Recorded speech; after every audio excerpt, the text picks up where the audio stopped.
Milimani Magistrate Jen Kamau has ordered a Nigerian national and 3 Kenyans to be detained at Kilimani Police Station for 10 days pending investigations into the cause of death of a man who collapsed at a night party a week ago. The 4 suspects, Sumar Kabir Kamara, Vera Osebe Omari, Diana Mora and Ernestine Mamuji Helmut, are being investigated over the death.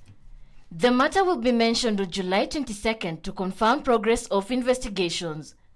Meanwhile, 2 people have been arrested in connection to the discovery of 104 aliens between the age of 10 to 40 years who are suspected to be from Ethiopia in a suspected human trafficking ring in Matangi. So tumefika hapa, tumeanzisha uchunguzi, tujue ni nani mwenye kuwaleta na pia kuangalia ni wapi walikuwa naelekea.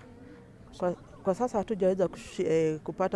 hatujaweza kushika mtu yote mwenye tunaamini anahusika, lakini kuna watu wawili ambao wametueleza kwamba wamekuwa wakiwapikia chakula. So hao ndio watatuelekeza kujua mwenye alikuwa analeta hao watu ni nani.